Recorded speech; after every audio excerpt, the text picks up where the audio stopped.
Hello friends, sweet and Sawar love stories channel पर आप सबका स्वागत है।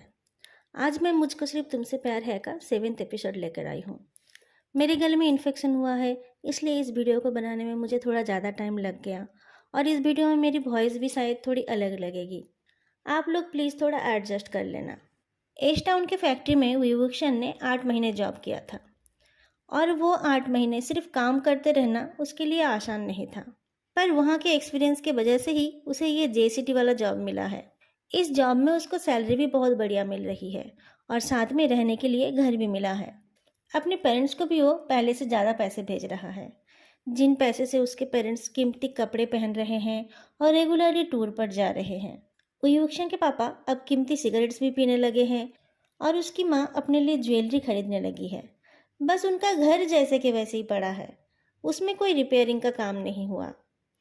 युवक्षण को इन सब बातों से कोई मतलब नहीं है। वो पैसे भेजकर अपना फर्ज पूरा कर रहा है। अब वो लोग उन पैसों से क्या कर रहे हैं उससे उसे कोई मतलब नहीं है। घर रिपेयर हुआ कि नहीं उससे भी उसे कोई फर्क नहीं पड़ता। उसका कहना है कि वो तो वहाँ 1-2 दिन से ज़्यादा रुकता नहीं है और अपने जॉब के लिए उसे दूसरे शहर में ही रहना है। मम्मी पापा को अपना घर जैसे रखना है वो रखे, उससे उसे क्या। लानवांग जी को भी उस घर से कोई मतलब नहीं है। शादी के तुरंत बाद वो विवक्षण के साथ जाकर अपने चाचा जी से मिलकर आया है, पर विवक्षण के पेरेंट्स ने उन्हें उनके घर जाने के लिए मना कर दिया था, तो वो लोग वहाँ कभी नहीं गए। लानवांग जी शुरू में थोड़ा सा दुखी तो हुआ था, पर जब विवक्षण ने कहा कि जहाँ वो दोनों साथ रह रहे हैं वही उनका घर है, तब लानवांग जी भी उसकी बातों से सहमत हो गया।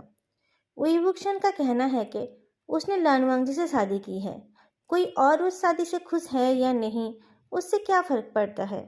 युवक्षण के हस्बैंड होने के लिए लानवांग जी को किसी और की मंजूरी की जरूरत नहीं है। युवक्षण लानवांग जी के हेजिटेशन की वजह जानता है। ये वो इंसिडेंट है जिस बारे में वो लोग कभी बात नहीं करते, पर लानवांग जी के मन में वो बात एक कांटे की तरह चुभी हुई है, ये युवक्षण बहुत अच्छे से जानता है। युवक्षण का बहुत मन होता है उस आदमी को पकड़कर पीटने का, जिसके वजह से लानवांग जी अपने आप को युवक्षण से छोटा समझता है, जिस आदमी की वजह से उसका घर टूटने वाला था। पर उसे तो पता ही नहीं है वो कौन है। वो कोई अननोन पर्सन नहीं है। अगर अननोन पर्सन होता तो लानवांग जी बोलता कि वो उसे नहीं जानता है, पर लानवांग जी ने कहा था कि वो नहीं बता सकता। इसका मतलब वो पर्सन उनके जानने वालों में से ही है। विभूषण ने बहुत सोचा, पर वो कुछ समझ नहीं पाया। लानवांग जी ने कोई हिंट भी नहीं दिया था। उस बारे में दोबारा बात करना भी मुमकिन नहीं है।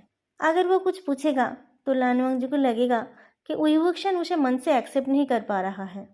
विभूषण श्योर है कि लानवांग जी के पेट का बच्चा उसी का है, पर इस बच्चे का आने का टाइम थोड़ा गलत है।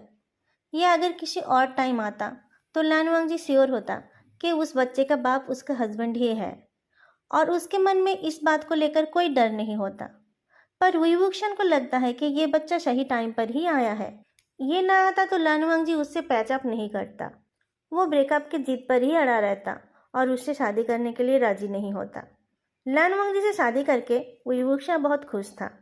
हर रोज घर आकर अपने प्यारे हस्बैंड का चेहरा देखकर और उसके पेट के अंदर बच्चे को लात मारते देख वो अपनी थकान भूल जाता है। पर प्रेगनेंसी के लास्ट मंथ में लानवांग जी को फिर से कुछ प्रॉब्लम होने लगी। वो कभी कभी उल्टी करता रहता है और कभी कभी वो कुछ खाना ही नहीं चाहता है। विभूषण फैक्ट्री से निकलते टाइम लानवांग जी को फ़ोन करके पता कर लेता है कि उसे क्या खाना है और उसी हिसाब से खाना या खाना बनाने का सामान लेकर आता है। खाने के मामले में उन दोनों के टेस्ट में कुछ फ़र्क था, पर प्रेगनेंसी के दौरान लानवांग जी का टेस्ट विभूषण के जैसा बन गया है और उसे वो सब खाना पसंद आने लगा है जो उसे पहले कभी पसंद नहीं था। और सबसे मज़े की बात यह है कि आजकल वो ऐसी ऐसी हरकतें करने लगा है जो पहले विभूषण क्या करता था और उसके चलते लानवांग से डांट खाता था। उसके लेटने का स्टाइल और नींद से उठने का स्टाइल भी विभूषण की तरह हो गया है। तुम्हारे साथ रहकर मेरी आदत भी तुम्हारी तरह हो गई है, लानवांग जी ने एक दिन कहा। मैं आजकल सुधर गया हूँ, तुम मेरे ऊपर दोष मत दो, विभूषण ने नकली नाराजगी दिखाकर कहा। वो ही तो मैं कह रहा हूँ, तुम्हें मेरी अच्छी आदतें मिल गई है और मुझे तुम्हारी बुरी आदतें। मैंने कहीं पढ़ा था कि साथ रहते रहते कपल्स के चेहरे भी एक जैसे हो जाते हैं। क्या मैं अब पहले से अच्छा दिखता हूँ? लानवांग जी पूछता है। वो युवक लानवांग जी के चेहरे को अपनी उंगलियों से उठाता है। लानवांगजी बहुत थका हुआ दिख रहा है, पर विवक्षण की नज़रों में वो तो हमेशा ही खूबसूरत है। लानवांगजी के चेहरे को इतने पास से देखकर वो उसका सवाल भूल गया और उसके होठों को चूमने लगा। किस खत्म होने के बाद लानवांगजी ने कहा, तुमने मेरे सवाल का जवाब नहीं दिया। क्या मेरा चेहरा तुम्हारे जैसा हो रहा है? मेरे जैसा नहीं हुआ तुम्हारा चेहरा, पर तुम पहले से ज़्यादा खूबसूरत हो गए हो। विवक्षण ने लानवांगजी को लेटा दिया और उसका सर अपने गोद में ले लिया और फिर उसने कहा, हमारा ये बच्चा थोड़ा जल्दी आ गया है। मुझे लगा था हमें बच्चे के लिए बहुत इंतज़ार करना पड़ेगा। तुम्हें बच्चा चाहिए ये तो तुमने मुझे पहले कभी नहीं बताया, लानवांगजी ने कहा। मुझे डर था कि मैं बच्चे के बारे में बात करूँगा तो तुम्हें लगेगा कि मैं तुम्हें नहीं चाहता। पर तुम्हें पता है, मैं हमेशा से चाहता था कि एक तुम्हारे जैसा दिखने वाला बच्चा मुझे डैड कहे, विवक्षा ने कहा। मेरे जैसा क्यों? लानवांगजी कुछ समझ नहीं पाया। तुम इतने अच्छे जो दिखते हो। मैं चाहता था कि उस बच्चे में तुम्हारी क्वालिटीज़ भी हो, विवक्षण लानवांगजी के बालों को सहलाते हुए बोलता है। ऐसा बच्चा कहाँ से आता? क्या तुम मेरा क्लोन बनवाते? लानवांगजी हंस देता है। क्लोन नहीं बना पाता, मैंने सैरोगेसी के बारे में सोचा था, विवक्षा ने कहा। तुम सैरोगेसी से अपना बच्चा ना बनाकर मेरा बच्चा क्यों बनाते? लानवांगजी हैरान होकर देखता है। मैंने 2 बच्चों के बारे में सोचा था। तब मुझे पता नहीं था कि तुम प्रेग्नेंट हो सकते हो। तुम्हारे पेट में जो बच्चा है उसमें हम दोनों का ही कुछ ना कुछ रहेगा ना। ये तो सैरोगेसी से ज़्यादा अच्छा हो गया। विवक्षा झुककर लानवांगजी का फोrehead चूमता है। वुइंग, लानवांगजी हेजिटेट करता है। अगर इस बच्चे में तुम्हारे गुण ना दिखे तो? तुम्हारे गुण तो दिखेंगे ना, उसी से काम चल जाएगा। वैसे भी तुम्हें तो मुझ में कुछ अच्छा दिखता ही नहीं। मेरे जैसा एक और आ जाएगा तो तुम तो पागल ही हो जाओगे, विवक्षण ने दुखी चेहरा बनाकर कहा। मैंने कब कहा कि मुझे तुम में कुछ अच्छा ही नहीं दिखता? लानवांगजी ने पूछा। तुमसे अच्छा कोई नहीं है और मुझे तुमसे अच्छा किसी की चाहत भी नहीं है। फोटोग्राफर विवक्षण अपनी फोटोग्राफी के हुनर को अब अपने हस्बैंड की फ़ोटो खींचने के काम में लगाता है। वैसे तो उसे पोर्ट्रेट या मॉडल फोटोग्राफी का शौक नहीं था, पर लानवांगजी का बदलता चेहरा और बदलती बॉडी को देखकर उसे उसका फ़ोटो खींचने का मन होता है। पहले लानवांगजी को कपल्स फ़ोटो खिंचाने का शौक था, पर प्रेगनेंसी के बाद वो अपना फ़ोटो खिंचाना नहीं चाहता था। पर विवक्षण के जिद के आगे तो उसकी कभी चली ही नहीं। वैसे भी विवक्षण का डिजिटल कैमरा तो फालतू में ही पड़ा हुआ है, उसे यूज़ करते रहना ही बेहतर है। विवक्षा फ़ोटो खींचता है और लानवांगजी अपनी पढ़ाई से ब्रेक लेते टाइम उस फोटोज़ को कंप्यूटर में सेव कर लेता है और कैमरा स्टोरेज को खाली कर देता है। विवक्षा कभी कभी वीडियोज़ भी बनाता है, जिन्हें देखकर लानवांगजी मुस्कुराता रहता है। देखते देखते डिलीवरी का दिन आ गया। डॉक्टर के एडवाइस पर लानवांगजी को हॉस्पिटल में एडमिट किया गया और डॉक्टर ने ऑपरेशन करके उसके पेट से एक बच्चा निकाला। एक नर्स उस बच्चे को क्लीन करने ले गई। वो बच्चा इतना क्यूट था कि हॉस्पिटल के सारे नर्स उसे गोद में लेने के लिए लड़ने लगे। विवक्षा ऑपरेशन थिएटर के बाहर खड़े होकर इंतजार करता रहा। ऑपरेशन थिएटर से एक स्ट्रेचर बाहर आया तो वो दौड़कर गया। लानवांगजी को देखकर उसने पूछा, ये ठीक तो है ना? डॉक्टर ने जवाब दिया, वो बिल्कुल ठीक है, कोई परेशानी नहीं है। Mister we, congratulations. मैंने आज तक पता नहीं कितनी डिलीवरीज कराई है, पर कोई भी बच्चा पैदा होते टाइम आपके बेटे के जैसा सुंदर नहीं था। मेरा बेटा कहाँ है वो विवक्षा ने पूछा। आपको आपका बच्चा नहीं मिला? डॉक्टर हैरान होकर पूछते हैं। नहीं, मैं तो कब से यहीं खड़ा हूँ, मुझे मेरा बच्चा नहीं मिला, विवक्षा परेशान हो गया। बच्चा नहीं मिला सुनकर लानवांगजी उठने की कोशिश करता है, पर वह अपनी बॉडी हिला नहीं पाया। उसे उस इंसिडेंट की याद आ गई जिसे वो याद नहीं करना चाहता था। वो चीख उठा। क्या हुआ लांजा? विवक्षण भी डर गया। मैं हिल नहीं पा रहा हूँ। लानवांगजी ने विवक्षण की तरफ हाथ बढ़ाई। डॉक्टर, क्या हुआ इसे? विवक्षण ने लानवांगजी का हाथ पकड़ते हुए पूछा। डॉक्टर लानवांगजी के पास आ गए। उसको चेक करते हुए उन्होंने कहा, कुछ नहीं हुआ है, ये इंजेक्शन की वजह से है। मिस्टर लान अब कुछ घंटे तक हिल नहीं पाएंगे, फिर धीरे धीरे सब ठीक हो जाएगा। लानवांगजी अभी भी डरा हुआ है। उसने कहा, पर मैं उठना चाहता हूँ, मुझे मेरे बच्चे को ढूंढना है। तभी 2 यंग नर्स बच्चे को लेकर आती है। डॉक्टर से डांट खाकर उन्होंने कहा कि बच्चा सुंदर है इसलिए सब उसे देख रहे थे, और फिर बच्चे ने पॉटी कर दिया तो उसे दोबारा साफ करना पड़ा। बच्चे के पेरेंट्स ने बच्चा नहीं देखा और तुम लोग बच्चे से खेलने लग गए, डॉक्टर ने डांट कर कहा। अब बच्चा इनको देकर उनको बैठने में मदद करो। मिस्टर लान, आप 2 मिनट से ज़्यादा मत बैठना। अपने बच्चों को देखने के बाद आप सो जाना। बच्चा वुईवुक्शन को देकर लानवांगजी को केबिन में ले जाया गया। वुईवुक्शन अपने बच्चे का चेहरा देख रहा था। जब नर्स ने लानवांगजी को बिठा दिया तब वुईवुक्शन ने बच्चे को उसके गोद में देकर कहा, देखो ये बिल्कुल तुम्हारे जैसा दिखता है। लानवांगजी बच्चे के चेहरे को अच्छे से देखता है। क्या उसकी नाक वुईवुक्शन की तरह है? उसके होंठ भी शायद वुईवुक्शन के होठों से मिलते हैं। लानवांगजी एक चैन की सांस लेता है। बच्चे को क्रीब में लेटाकर नर्स लानवांगजी को लेटा देती है और चली जाती है। वुईवुक्शन लानवांगजी का फोरहेड चूमकर कहता है, मैंने जैसा सोचा था हमारा बच्चा बिल्कुल वैसा ही दिखता है। थैंक यू लांजा। लानवांगजी वुईवुक्शन का हाथ पकड़ लेता है। थैंक यू तो मुझे तुम्हें कहना चाहिए। बच्चा होने का खबर सुनकर वुईवुक्शन के पेरेंट्स अगले ही दिन बच्चे को देखने के लिए हॉस्पिटल पहुंच गए। वुईवुक्शन उस टाइम घर से कुछ सामान लाने गया था। बच्चे को देखकर वुईवुक्शन की माँ ने कहा, यह बच्चा तो बिल्कुल ही अलग दिखता है। इसका आँख नाक कुछ भी हमारी तरह नहीं है। ये तुम्हारे उस दोस्त की तरह दिखता है ना, जो तुम्हारे घर आता रहता था। लानवांगजी हैरान होकर देखता है। कौन आता था उसके घर? ये लोग तो उसके घर एक ही बार आए थे। उनको घर में छोड़कर लानवांगजी ऑफिस के लिए निकल गया था। किसको देखा था इन लोगों ने? बच्चे का चेहरा जिससे मिल सकता है उस आदमी को तो इन लोगों ने कभी देखा ही नहीं। और देखो इसकी उंगलियां कैसी है। हमारे घर में किसी की उंगली ऐसी नहीं है, मम्मी ने फिर से कहा। वुईवुक्शन के पापा केबिन के अंदर ही सिगरेट पी रहे थे। बच्चे के करीब जाकर धुआं छोड़ते हुए वो बोलते हैं, ये बच्चा ऐसा क्यों है? क्या इसको कोई बीमारी है?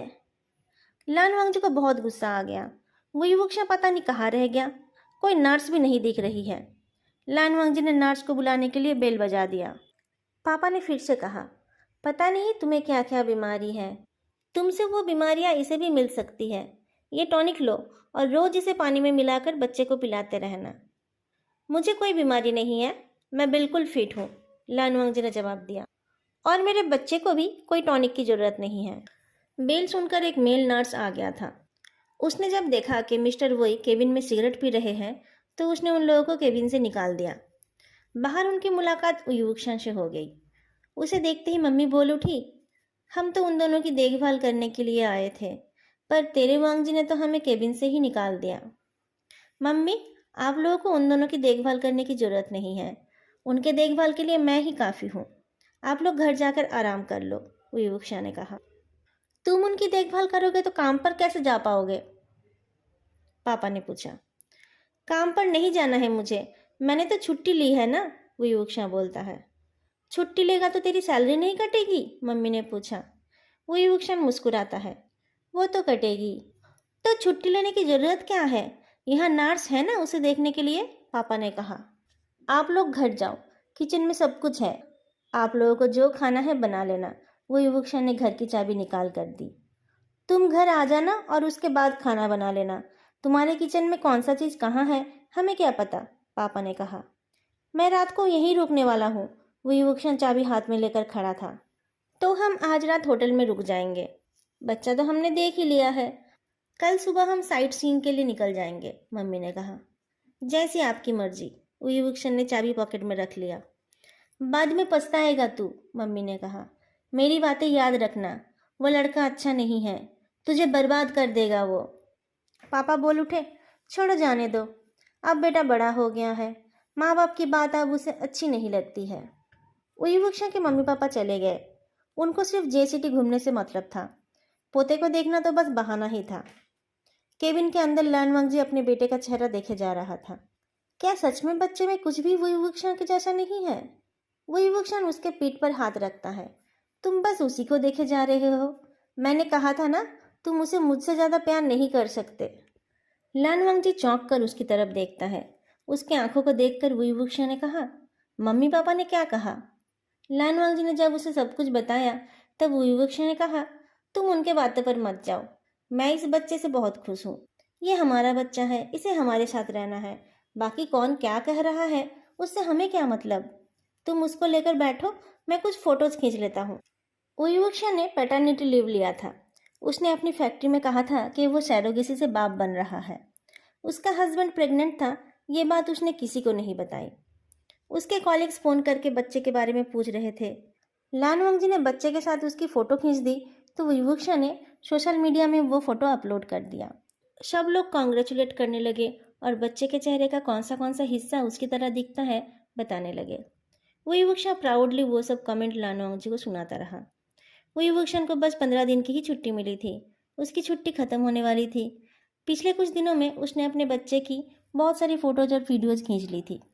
जब जियानचेंग और वेनचिंग का बच्चा हुआ तब जियानचेंग एक वीडियो कैमरा खरीद कर लाया था जिसको बेबी के क्रीब में फिट किया जा सकता है और जो मोशन से एक्टिव होता है।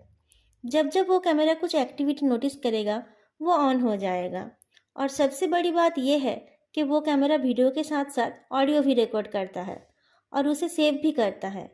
जब उसका स्टोरेज फुल होने वाला होता है तो वो लाइट से सिग्नल भी देता है। वेनचिंग को वो कैमरा बहुत अच्छा लगा था। लान वांगजी की डिलीवरी की खबर मिलते ही उसने जियानचेंग को कहा कि वो उनके लिए भी वैसा ही एक कैमरा भेज दे। वेनचिंग की ज़रूरत के टाइम लान वांगजी ने उसकी जो मदद की थी उसको वो लोग कभी नहीं भूल सकते। जियानचेंग ने कैमरा भेजने में बिल्कुल भी देर नहीं लगाया। नया कैमरा पाकर विवुक्षन ने उसे तुरंत बेबी के क्रीब में लगा लिया। इस कैमरे से वो घर में ना रहकर भी बेबी की एक्टिविटीज़ को मिस नहीं करेगा। लान वांगजी बेड में लेटा हुआ था। विवुक्षन बेबी को दूध पिलाकर सुला रहा था। तभी लान जिचन का फ़ोन आता है।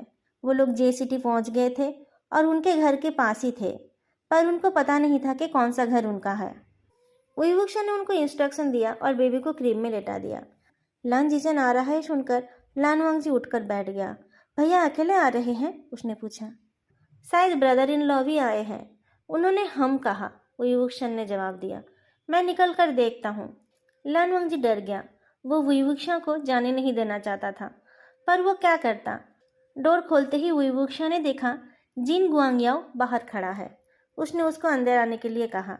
उक्शिया, तुम जाकर जीचन की मदद करो, उसे पार्किंग की जगह नहीं मिल रही है, और मेरा बैग भी ले आना।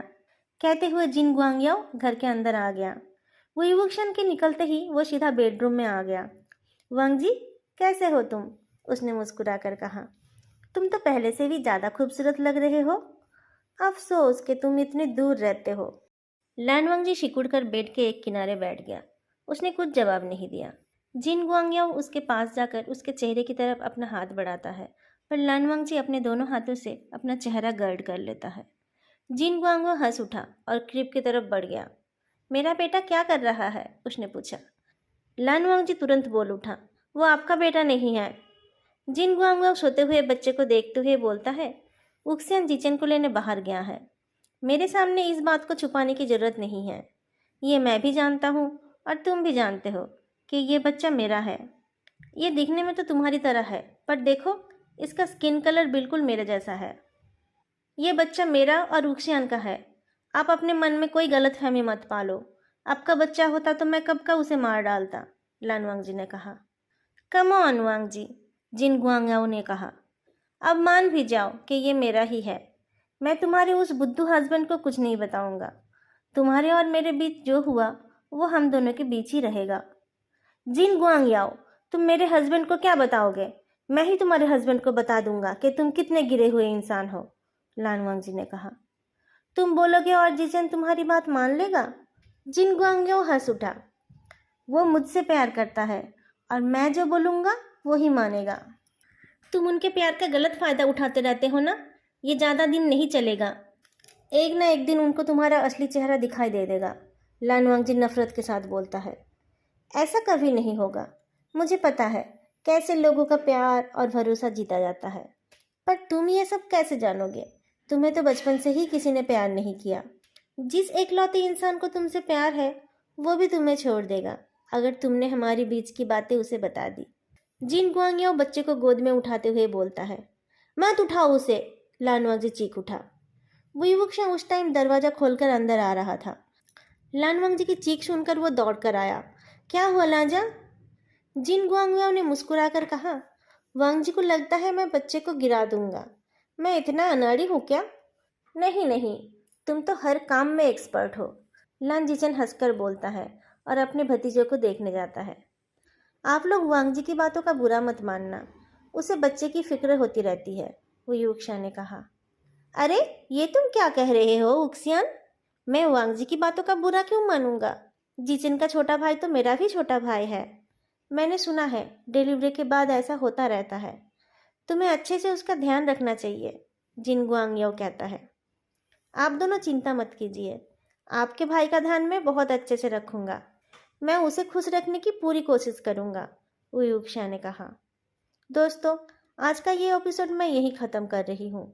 उम्मीद है आप लोगों को ये एपिसोड अच्छा लगा, और वीडियो अच्छी लगी तो लाइक, कमेंट और चैनल को सब्सक्राइब करना मत भूलना। फिर मिलेंगे अगले वीडियो में। तब तक के लिए बाय।